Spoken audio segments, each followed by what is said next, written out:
They rolled their eyes when I said I liked being independent. Not angrily, just with that quiet, familiar disapproval that always followed me home. My dad called it stubborn. My mom said it was just a phase. That night, over dinner, I told them work was going well. He smirked, still playing with that little online thing. To them, independence was a flaw. Until Hailey Googled my name and saw a number that changed everything. If you've ever been underestimated for choosing your own path, drop a comment. I'd love to hear your story. And don't forget to subscribe, because what happened next, they never saw coming. Later that evening, I found myself seated once again at my parents' long cherrywood dining table, the one my father insists adds gravitas to family dinners. The air was heavy with rosemary, roasted chicken, and a kind of warmth that never quite reached me. My mother, Margaret, had lit the good candles. That was the first sign this dinner would carry an undertone, unspoken, but unmistakably present. They always dress up on these evenings as tradition. A family meal, they'd say, nothing formal. But I've come to recognize it for what it is, an annual performance. A play where everyone knows their lines. And mine, apparently, is to be the amusing, underachieving older daughter with an internet hobby no one understands or respects. So, Rachel, my dad, Douglas, said, swirling his glass of Cabernet with theatrical flair. Still doing that. What do you call it? The branding thing. He delivered the line with that same bemused chuckle he's used since I was 23, like he's talking to a child who still believes in magic. Hailey, my 21-year-old sister, didn't look up from her phone. She just smiled into the screen, thumbs flying, probably telling her friends how Rachel's still trying to make it online. Their laughter wasn't cruel. It was worse. It was casual, thoughtless, the kind that rolls off their tongues like the weather. And yet, it lands like a stone. I nodded, quietly. Still running the company. Yes. From home. Right? My mom chimed in with a soft smile that didn't reach her eyes. At least you don't have to fight traffic. That's a blessing. I almost smiled back. Almost. The kind of blessing she meant wasn't one I recognized. This wasn't new. This had been the rhythm of every family gathering since I turned 25. My job, my business, was treated like a phase I hadn't outgrown. Never mind the clients I'd landed, never mind the late nights, the proposals, the results. In this house, I was still the one figuring things out. Hailey, lounging across from me in her university hoodie, suddenly piped up with a grin. My communications professor says everyone's starting a personal brand these days. Maybe I'll start one too, like travel blogging or something. Get free stuff. She winked at me like we shared some inside joke. We didn't. I watched the flicker of firelight dance against the silverware.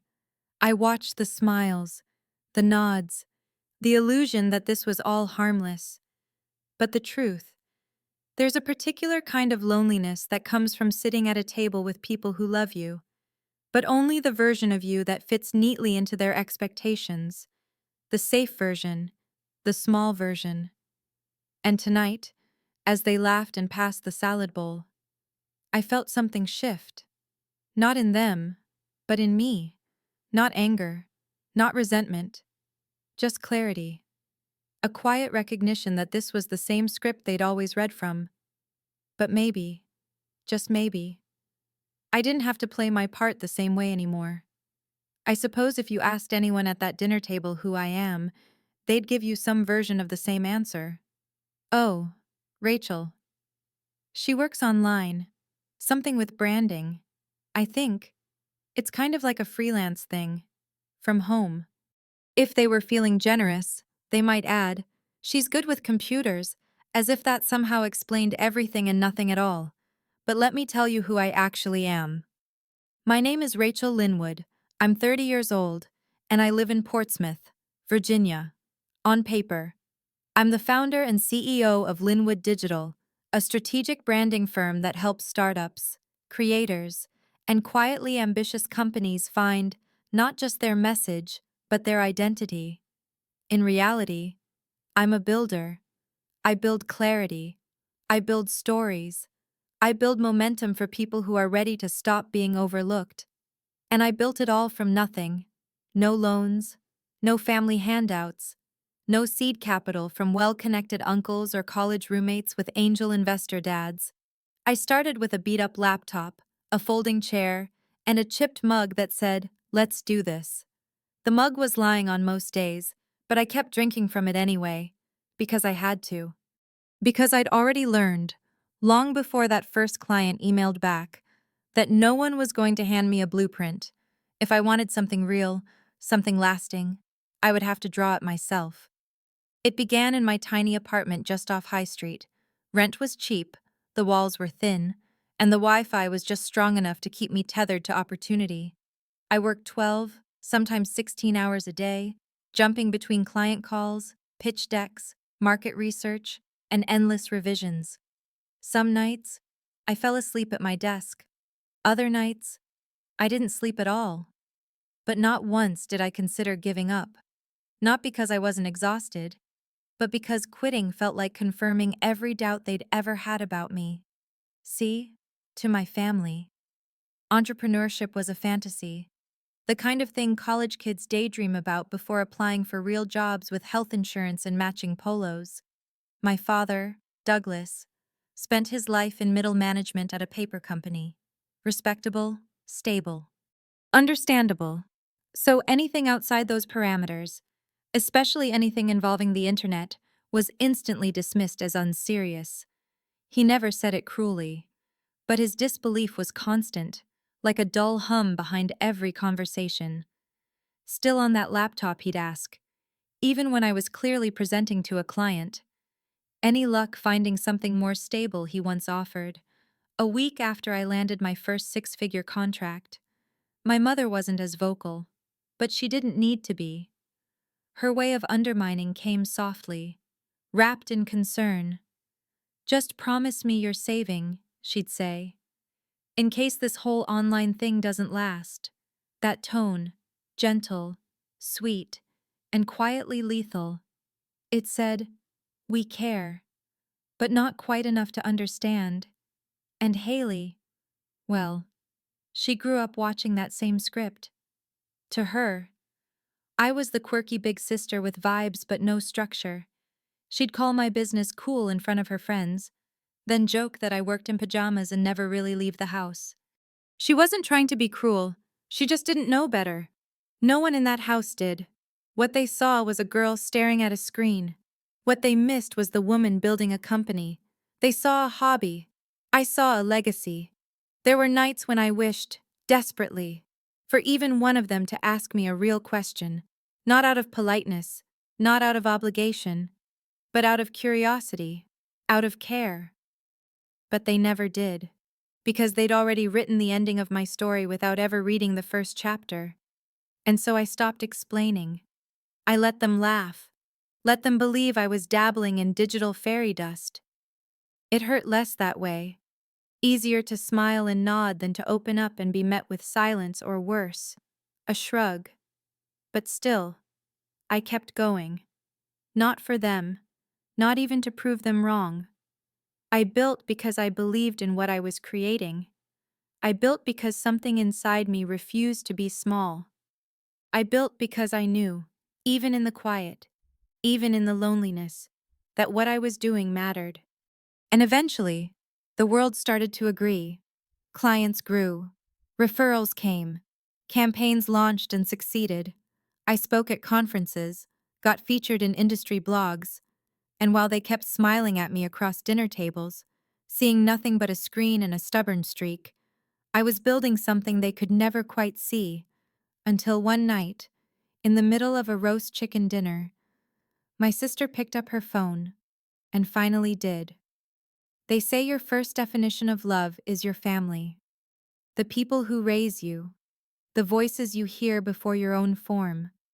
And for better or worse, those voices shape you, what you believe, what you doubt, and sometimes, what you spend years trying to unlearn. My father, Douglas Linwood, is a man of systems. He believes in charts, schedules, quarterly reports, and the quiet security of a parking space with your name on it. For nearly 3 decades, he worked his way through the ranks of a mid-sized paper company, proud of every title earned and every promotion that came with a gold-embossed business card. To him, success looks like a conference badge and a pension plan. Anything outside that mold, suspicious, unstable, temporary. I don't think he ever intended to be dismissive. His disapproval didn't come with slamming doors or raised voices. It came with a smile, a slow nod, and words like interesting or well, if it works for you. That kind of subtle dismissal is the kind that lingers, because it never gives you a reason to fight, only a reason to question yourself. My mother, Margaret, is a master of smoothing things over, a peacemaker by instinct. She spent most of her life keeping conversations pleasant and expectations low. She loves my father, which means, more often than not, she agrees with him, or at least doesn't challenge him. Her comments are laced with concern. Your dad's just worried about you, or, you know how he is with new things. She never said I was wrong, but she also never said I was right. And in a house like ours, silence was its own kind of judgment. Then there's Hailey. Hailey's 21. She's brilliant in her own right, sharp, funny, and socially magnetic. She's studying communications at James Madison University, and she wears confidence like a favorite jacket, but she grew up watching my parents treat ambition like it came with a rulebook. To her, my path seemed like wandering, strange, and a little sad. I don't blame her. When you're raised in a house where real jobs come with HR departments and dress codes, it's easy to assume anything outside that is a placeholder, something you do before your life begins. Hailey never meant to belittle me, but she did, often. Through jokes, through smirks, through the way she talked about me like a quirky side character in her more polished story. My sister's a digital nomad. She once told her roommate, except she doesn't really go anywhere. So, I guess she's just digital. They laughed. I heard. And I smiled. Because what else was I supposed to do? And then there's Uncle Henry, my dad's younger brother. He's an artist, an actual working sculptor, which in this family makes him something of a mythical creature. He lives alone, works with his hands, and speaks mostly through long pauses and small nods. At family gatherings, he doesn't say much, but he watches. He listens. He never challenged my parents, never defended me out loud. But every time someone made a joke at my expense, I could feel his eyes on me, not in pity, but in quiet solidarity. Once, when I mentioned a project I'd landed with a startup in Seattle, he didn't say a word. He just handed me a fresh glass of wine and tapped the rim of his own. That was it. But it meant more than any congratulations I'd gotten in years. In a family where most conversations were framed by assumptions, Henry was the only one who left space for wonder, for the possibility that I might actually be building something real. Looking back now, I realize I spent years trying to win the approval of people who had already decided who I was, not based on what I did, but on what they could understand. And anything that didn't fit inside their definition of respectable got labeled as a phase, a fluke, or a fortunate accident. But Henry, he never needed to understand the mechanics of my work to believe in its worth. He saw something in me long before the numbers ever made sense, and while his support was silent, it was steady, like scaffolding. I didn't know I had, until I stopped needing it. By the time Sunday rolled around, I had almost talked myself out of going. My inbox was overflowing. I had a major campaign launch on Monday, and quite frankly, I knew exactly how the evening would go. I'd sit through the same questions dressed up as concern. I'd listen to the same stories dressed up as tradition. And when my plate was full, but my voice was empty, someone would make a comment about my little online thing, and the room would laugh like they always did. But then came the message from my mother. Just family tonight. Sweetheart. Your father misses you. She always knew which words to use, not the guilt trip variety. She was far too subtle for that. But the kind that tapped into that buried place in me that still wanted to be part of something, still wanted to belong. So, I said yes. I put on a soft navy sweater, tied my hair back, and drove across town with a bottle of red wine I knew they'd never open. The Linwoods don't do reds, they do structure, and structure doesn't stain tablecloths. The moment I stepped into the house, it was like I'd never left. The same floral runner on the hallway table, the same framed family photo by the stairs, taken before I ever launched the business, before I ever mattered to anyone outside this house. And of course, the same scent of lemon polish and rosemary chicken. A ritual, a routine, a stage. Hailey greeted me with a distracted smile, already mid-scroll on her phone. Wow, Rach, you're early, she said, barely glancing up. Traffic was light. I offered. She didn't respond. At the table, everything was arranged just so. The good plates, the cloth napkins, and in the center, my father, Douglas Linwood, was already midway through a story about a delivery mix-up at the paper company. So I tell the guy, he was saying, gesturing with his fork, I ordered 80-pound gloss, not 100-pound matte. What am I supposed to do with 10 pallets of matte stock? He looked around the table like this was the punchline to a grand joke. My mother smiled warmly. Hailey nodded with vague interest. I sipped my water. It was like watching a play I'd seen 100 times. Every scene is the same. Every character hits their mark. And me, I was the reluctant extra, sitting quietly in the corner of my own life. I listened as he launched into another anecdote, this one about a colleague who accidentally replied all to a company-wide email. It landed better than the paper mix-up. Hailey even laughed. My mother shook her head like she was both amused and horrified. Oh, Doug, she said, you do tell it so well. And I waited. Because I knew it was coming. The pivot.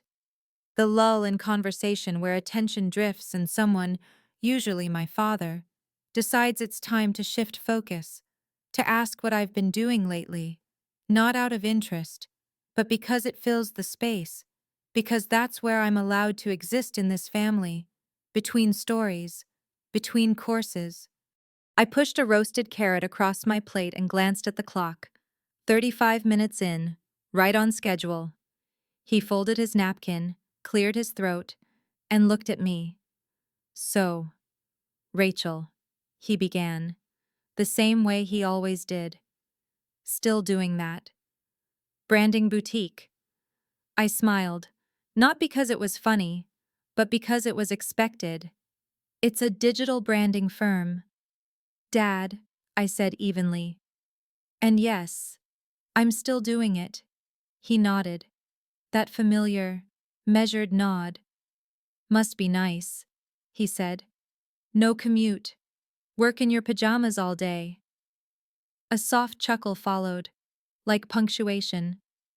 My mother reached out and patted my hand, like I'd just completed a craft project. At least you have something to keep you occupied. Dear, she added. And there it was. The moment I'd anticipated.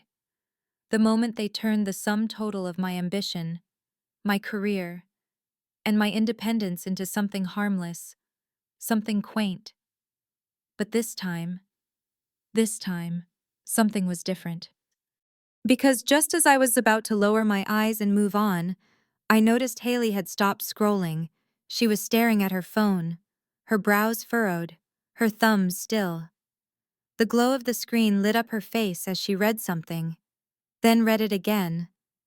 And that's when everything began to change. He always started the same way, A folded napkin, a slight lean forward, and that tone, too casual to be curious, too practiced to be innocent. So, Rachel, my father said again, as if the last mention of my work hadn't landed quite hard enough. How's that little online shop of yours going? He called it a shop, like I was selling knitted scarves on Etsy between Netflix episodes. It's a digital branding firm.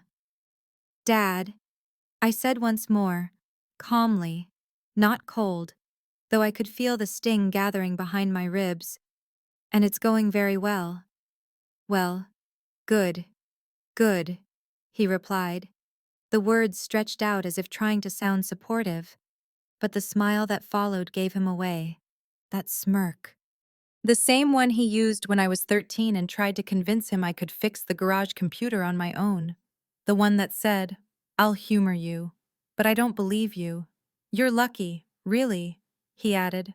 Most people have to deal with real jobs, morning meetings, office politics, rush hour traffic. But you, he chuckled, you just roll out of bed and log on. Not bad, huh? And there it was, not a knife, but a needle, sharp, small, meant to sting, not kill. My mother jumped in, ever the buffer. Your father doesn't mean anything by it, she said with a smile as polished as the silverware. He's just amazed by how the world works now. All these internet careers, so different from what we know.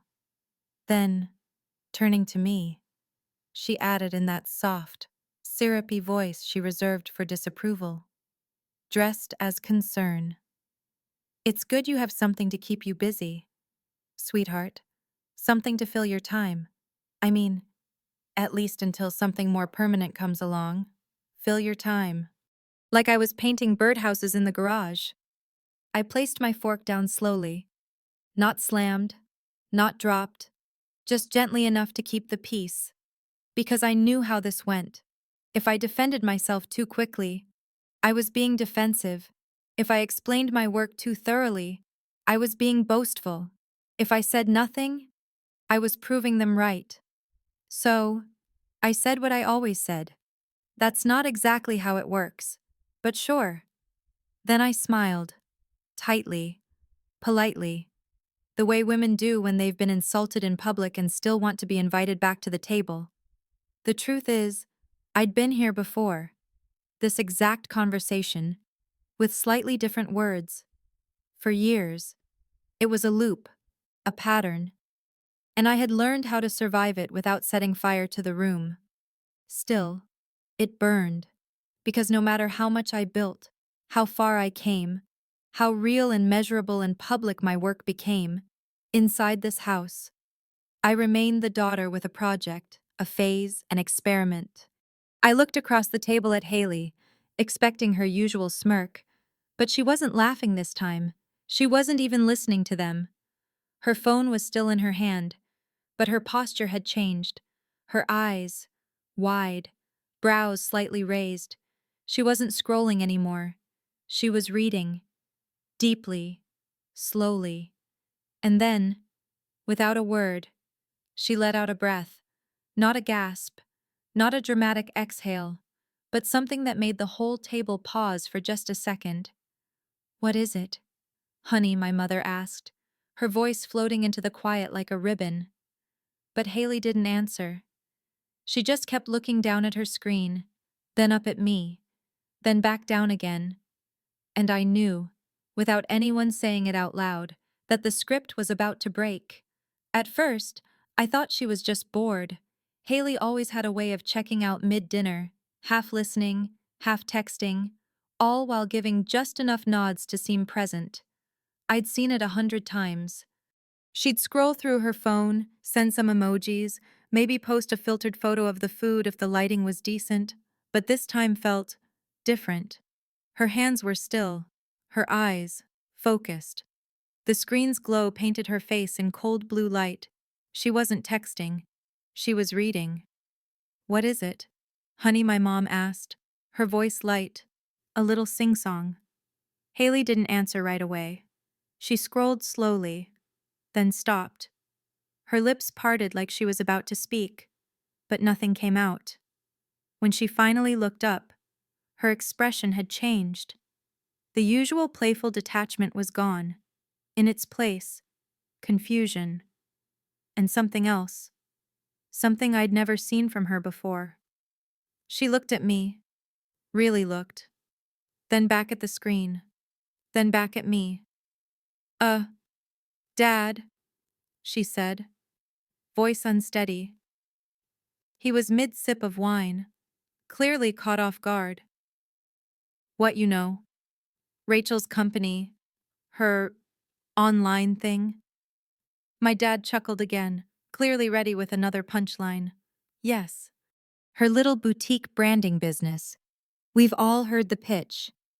Hailey didn't smile. She wasn't joking. Her eyes flicked toward me one more time, then dropped to her phone again. It's not a boutique, she said quietly. It's not even… I mean… She paused. I just Googled her. The room fell still. I hadn't expected it to happen like this. Not here. Not now. But in hindsight, maybe this was the only way it ever could have happened. By accident. In front of them all. Without warning or preparation. My fork hovered halfway to my mouth. I froze. What do you mean you Googled her? My father asked, suddenly wary. Hailey turned the phone around and slid it toward the center of the table. Toward him. I typed in Rachel Linwood Portsmouth branding. Her voice was barely above a whisper. This came up. I couldn't see the screen from my seat, but I didn't need to. I knew what she had found. Articles, profiles, public records, podcast interviews, a feature in Virginia Business Review, and, somewhere in there, a list, a number. The table was quiet, except for the faint buzz of the phone vibrating against the wood.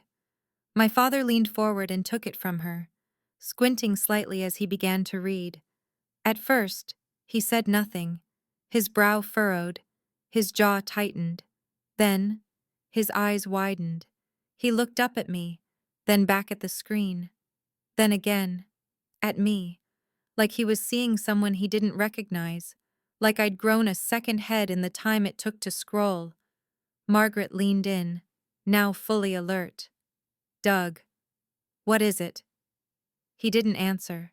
He just kept reading, line after line. His lips moved silently, as if repeating it to himself would somehow change the meaning. And then Hailey said it out loud. There's an article. It says her estimated net worth is $7.3 million. The number landed like thunder. My mother gasped, a small, sharp inhale that she tried, and failed, to disguise as a cough. Her hand went to her chest. Hailey sat back, stunned. I didn't say anything. I didn't have to. For years. I had tried to explain what I did, tried to offer pieces of it in small, digestible portions. They never really listened, not because they couldn't, but because they didn't think they needed to.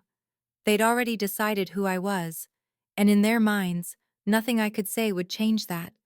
But numbers. Numbers have a way of cutting through noise.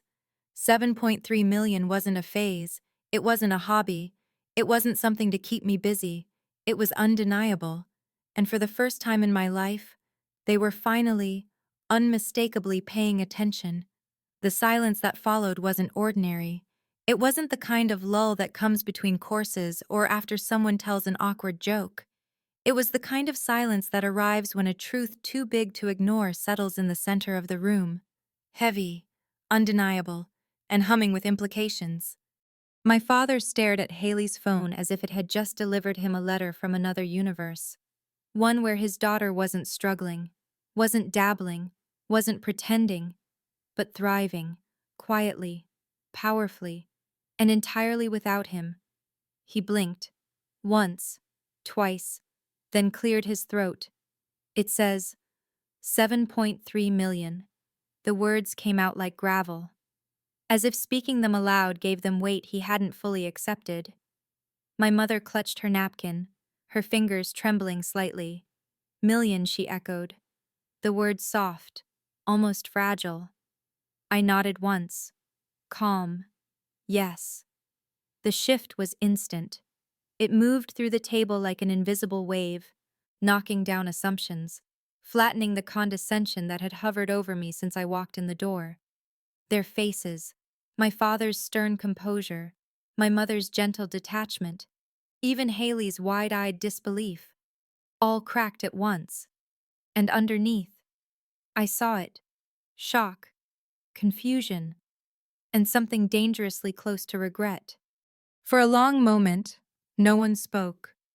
Douglas set the phone down slowly, like it might detonate. He looked at me, then back at the screen. I could see the calculations happening behind his eyes. Years of casual mockery now clashing with a number he couldn't ignore. It wasn't just that I had succeeded. It was that I had done so while he wasn't looking. While he was laughing, Margaret looked dazed. She leaned toward the screen again, as if proximity might help her make sense of it. "I don't understand," she murmured. "Why didn't you tell us?" There was no accusation in her voice, only disbelief, as if my silence had been the great offense, not their dismissal. But I didn't answer right away. I wanted the moment to settle, to let it all sink in. For years, they had spoken with such certainty about what I was, what I wasn't. Now, for the first time, they had no script. My father's voice returned, quieter this time. All this time, I just thought it was a side project. Something you'd outgrow. He rubbed the back of his neck. His confidence, so sure, so immovable, was unraveling, thread by thread. "You built this yourself." "Yes, Dad. Every piece." My mother reached for her glass of water, but didn't drink it. Her gaze was fixed on a spot in the center of the table. She looked like someone trying to recall the last time they saw the sky before a storm rolled in, but we had no idea. She said, "You never said. You never asked." I replied. That line landed harder than I expected, because it wasn't bitter. It was just true. They had asked about my health, my dating life, and whether I was eating enough vegetables, but never, not once, had they asked about my work with any real curiosity. They had made assumptions, offered unsolicited advice, but they'd never listened. And now here we were, I in the same chair, same table, same quiet smile, while their entire image of me crumbled like dry leaves. Hailey, still silent, reached out to pull her phone back, but she didn't look at the screen. She looked at me, really looked. There was something new in her eyes, not just surprise, respect, maybe even something close to awe. For a brief moment, I almost felt sorry for them, because it hadn't taken a speech, a confrontation, or a breakdown to shift the balance. It had taken a Google search, just a few taps, a name, and a reality they had refused to consider suddenly stood before them, unapologetic, unignorable, and real. My father was the first to break the silence. He picked up his glasses, though he didn't need them to read. He just needed something to do with his hands, something to distract from the unraveling. "Is it true?" he asked, the words catching in his throat. The number, the articles, all of it. I met his eyes, calm and steady. "Yes, Dad. It's all true." It felt surreal to say it so plainly. Not because I was ashamed, far from it, but because for the first time they were really listening. Not out of politeness, not out of routine, but because the foundation they'd built their perception of me on had just cracked wide open. Across the table, Margaret stared at me like she was seeing me for the first time. Not the daughter with a quirky computer hobby, not the one who worked from home in pajamas, but Rachel Linwood is founder, builder and decision maker. The shift in her expression was subtle, but unmistakable. Her hand fluttered at her chest, as if trying to smooth over the tremor that ran beneath her carefully composed demeanor. "You never said anything," she whispered. I kept my voice soft, not angry, just honest. "You never asked." It wasn't meant to wound, but it did. My father leaned back slightly, the weight of the moment settling into his shoulders. He looked not just stunned, but smaller. Like the years of brushing me off were suddenly replaying in his mind, each one landing with more clarity than the last. "I just thought," he started, then trailed off. "I thought you were figuring it out, like, trying to make something work." I was, I said, nodding. "I am." But I wasn't stumbling. I was building. You just didn't see it. He glanced toward my mother, as if hoping she'd jump in. But Margaret was still staring at her water glass, her lips pressed together in a thin, unreadable line. The napkin on her lap was clenched tightly in one hand. That, more than anything, told me what I needed to know. They weren't just surprised. They were embarrassed. And not because I'd lied. I hadn't. I had simply stopped trying to explain myself to people who never listened. I guess we just didn't know how serious it was, my mother said finally, her voice thin. "I think," I said gently, "you didn't want to believe it could be serious." That landed. A quiet truth, too sharp to ignore. I wasn't cruel. I wasn't smug. But I didn't cushion it, either. I'd spent too many years minimizing my own ambition to protect their comfort. Tonight, I let the truth sit unfiltered between us. Hailey, still unusually quiet, looked between us all. Her gaze lingered on our father, his shoulders tense, his eyes darting, then back to me. "Why didn't you ever tell me?" she asked. I turned to her, and this time, I smiled, just slightly, because every time I tried, "You made a joke," I said. "And after a while, I stopped needing you to understand." That wasn't meant to shame her. It was just what had happened. The laughter, the teasing. It had built a wall, not a high one, but enough to keep the truth from passing through. No one spoke for a while. The clinking of silverware had stopped. Even the soft music from the living room seemed distant, muted by the weight of realization. For years, I had sat at this table absorbing their smallness, shrinking myself to keep the peace, to avoid being too much. But tonight, the room had shifted, the ground had moved, and the version of me they had held onto for so long no longer fit. It wasn't a triumph I felt. It wasn't even vindication. It was something quieter, something like release, like I had been holding my breath for years, and finally exhaled. The questions came fast, almost overlapping, as if someone had turned on a faucet that had been rusted shut for years, and now couldn't be stopped. "So what exactly does your company do?" my father asked, leaning forward, elbows on the table like a manager in a boardroom. "How many employees do you have?" Margaret followed. "Do you work with famous people or, like big brands?" Hailey chimed in too, her earlier awe now edged with something sharper.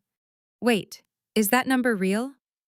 Like, is that what's in your bank account right now?" I took a sip of water, not because I was thirsty, but because I needed a second. Just one breath, one pause to keep my balance, because this wasn't curiosity, not the kind that came from care or connection. This was a scramble, an eager, frantic grasp for context, for control, for relevance. The same people who had ignored every milestone, brushed off every explanation, were now suddenly desperate to fill in the blanks. Not because they wanted to understand me, but because the number had rearranged the rules.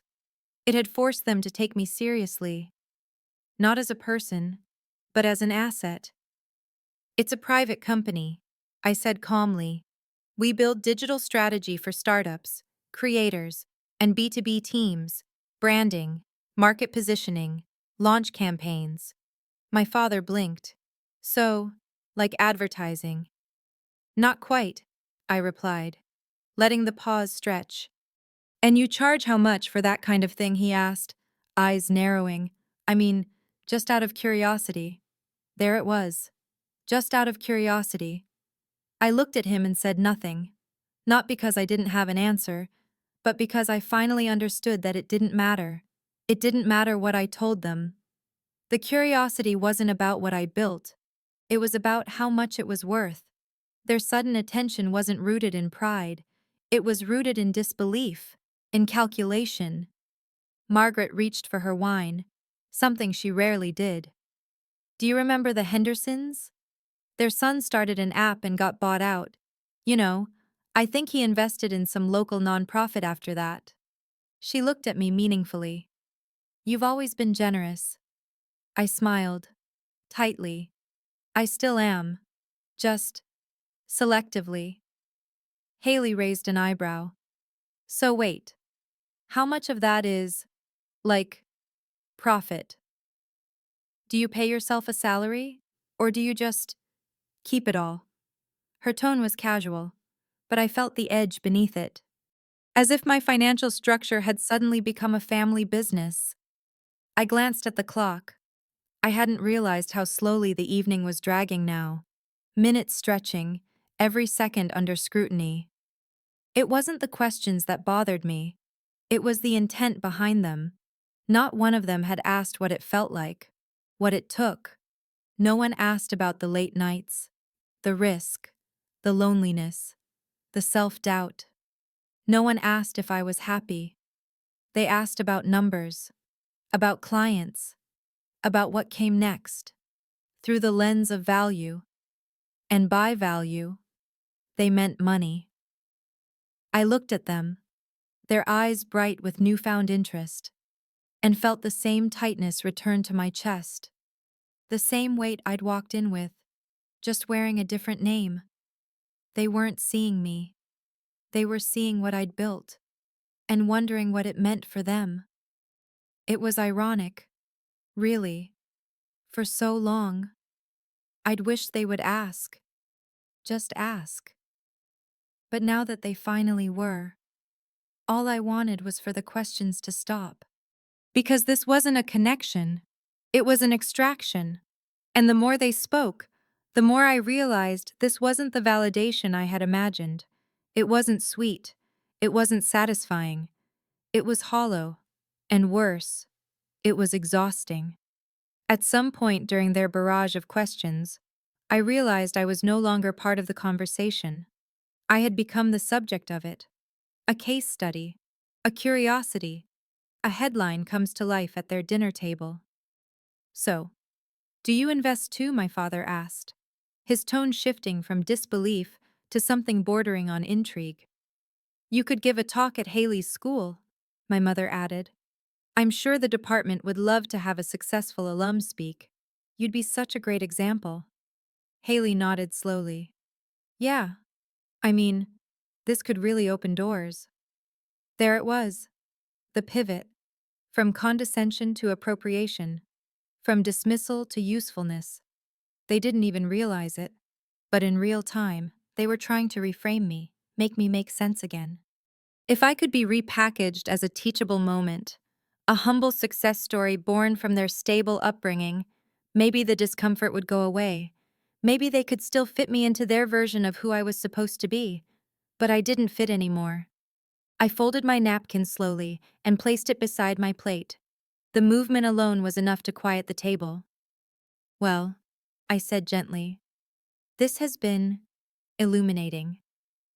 My tone was warm, measured. But finally, I have an early start tomorrow. Full team meeting at 8. I pushed back my chair. My mother's eyes widened, unsure whether she should stand or say something. Oh, of course. Dear. You must be so busy. My father nodded. Yes. Of course. Very busy.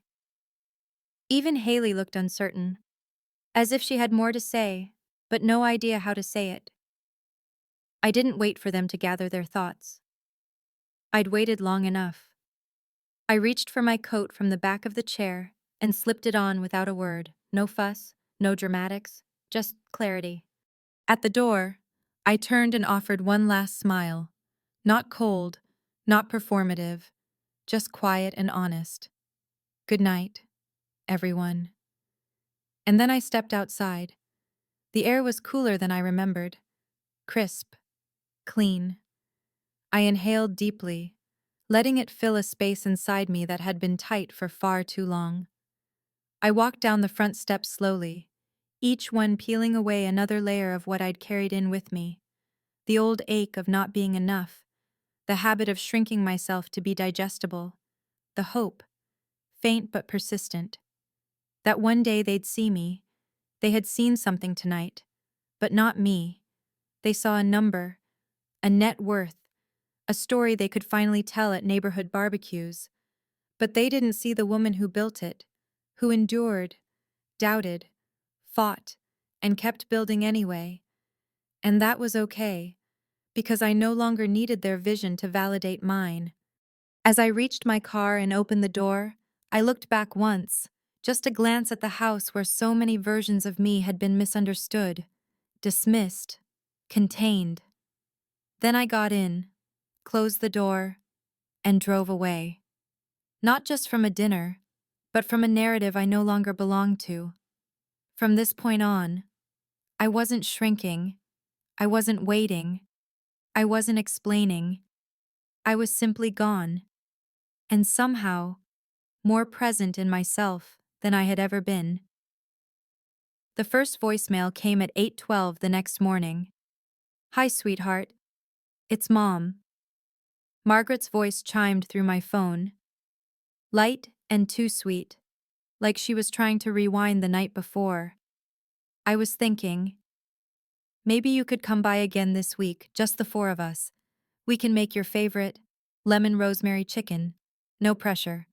Of course. Just, it would be nice. She paused, then added gently, "We'd love to hear more about your work." I didn't respond. I stared at the screen for a moment, then let it fade to black. 2 hours later, my phone lit up again. This time, it was Dad. His voice was slower, lower, a little less certain than usual. "Hey, Rachel, it's your father. I, uh, I wanted to apologize if I ever made it seem like what you do isn't real work. I guess I didn't understand. Maybe you could walk me through it sometime. At your business. How it all works. I think it'd be good for me to learn." There was a beat of silence. Then, in a voice that almost cracked, he added, "Anyway, I'm proud of you. Just give me a call when you can." Again, I let it go to voicemail. Then came Hailey. Not a call, but a string of texts. "OMG. I still can't believe it. That was insane. Your company is everywhere proud of you. Rach. And low-key jealous. LOL. Call me. Please." I didn't. Not because I was angry. Not because I wanted to punish them. But because I needed time. Time to sit with what I was feeling. Time to sort through the strange cocktail of emotions. Relief, exhaustion, and sadness. Time to remember why I built all of this in the first place. For so many years, I thought the thing I wanted most was their recognition, their belief in me, their interest. But when it finally came, I realized it had arrived dressed in the only language they valued: money. They didn't ask how I was sleeping. They didn't ask if I loved what I did. They didn't ask what it cost me to get here, what I gave up, what I survived. They asked about numbers, about strategy, about how it could benefit them, even if they didn't say so outright. And that hurt more than the years of silence, because now, I wasn't invisible. I was visible, but transactional. So I gave myself space. I took long walks around my neighborhood. I turned my phone face down. I let my inbox pile up. And I remembered who I was before that dinner. Before the gasp. Before the search bar. I was Rachel Linwood. I was capable, clear-eyed, quietly powerful. I was more than a moment of shock in someone else's story. Letting the calls go to voicemail wasn't about distance. It was about boundaries. For the first time in my life, I wasn't performing for them. I wasn't proving anything. I was reclaiming the one voice they'd never asked to hear. My own. In the quiet that followed, I finally heard something I hadn't in years. My own voice. Unfiltered by expectation. Undiluted by need. It was steady. Clear. And more than anything else, it was mine. I didn't call them back that week. Not out of anger. But because I realized something essential, I didn't owe them that conversation. Not yet. Maybe not ever. For years. I thought success would feel like applause. That when they finally saw me, truly saw me, it would unlock something inside me. A long-awaited validation. But the truth is, when the moment finally came, it didn't feel like a celebration. It felt like a mirror. And what I saw staring back at me wasn't approval. It was a misunderstanding wrapped in sudden interest. Their recognition wasn't about the work, the risk, or the years spent building something no one else believed in. It was about a number. And I've come to realize I'm worth more than that. Success, for me, was never about proving anyone wrong. It wasn't about being envied, or praised, or invited to speak at family dinners like some shiny prize. It was about creating a life that felt honest, aligned, real. I built my company not to escape who I was, but to claim her, piece by piece. With every campaign, every contract, every quiet decision that no one else saw. I didn't build Linwood Digital to get their attention. I built it so I could stand on my own, without needing their permission to exist fully. And that, more than the net worth, the headlines, or the voicemails, is the truest measure of success I've ever known. So when people ask me what changed after that dinner, I tell them this: nothing and everything. They finally saw what I'd built, but I finally saw what I no longer needed. And that was enough. If you've ever built something in silence, if you've ever been told your independence was a mistake, leave a comment. I see you. And if this story stayed with you, subscribe for more, because there's power in being underestimated, and more power in rising anyway.